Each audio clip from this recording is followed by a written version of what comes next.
કોમ ન્યૂઝમાં આપણું સ્વાગત. મેં ફરીદ શેખ વાત કરીએ તો બકરાવાડીમાં આવેલા રજૂઆત કરતા ગંદકીનો પ્રયાસ દૂર થતો નથી.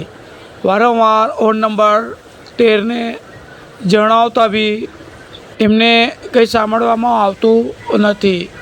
વહેલે ટકે અમારી ઘરની બાજુથી જે ગંદકીનો પ્રયાસ છે એ દૂર થાય ને કોઈ બીજી પેઢી આવી રીતે ગંદકી કરે ના, એવી રીતે અમારી રજૂઆત છે.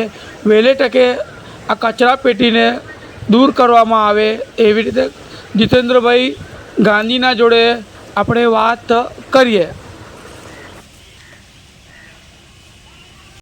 બાકરાવાડીમાં શું સમસ્યા ચાલી રહી છે? સમસ્યા એ છે કે બરાનપુરાની કચરાપેટી બંધ કરાવરાઈ, સરાબી મેરેજ ઓરેન્જની કચરાપેટી બંધ કરાવી, નવાપુરાની કચરાપેટી બંધ કરાવેલ છે, બરાબર છે.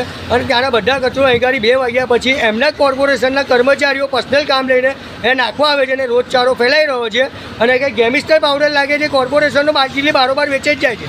કેમિસ્ટર પાવડર ચૂનો વાપરવામાં આવે છે.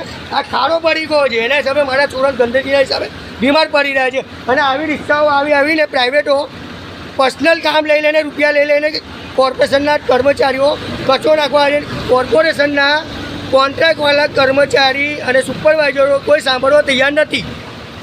મારી નમ્ર વિનંતી છે વોર્ડ નંબર 13ને સાહેબને, જે વસાવા સાહેબો, જે બી સાહેબ હોય, કે અહીં આવીને એકવાર તમે આવીને વિઝિટ કરી જાઓ કે અહીંના રહેવાસીઓને કેટલી હાલાકી ભોગવવી પડે છે. નાના નાના બાળકો આજુબાજુમાં રહે છે ને અમે ફોન કરીએ છીએ તો કે તમારી જે ઉખડજો ઉખાડ લો. કોર્પોરેશનના કર્મચારીઓ અમને આવો જવાબ આપે છે. આપણું નામ? મારું નામ દેવેન્દ્ર ગાંધી.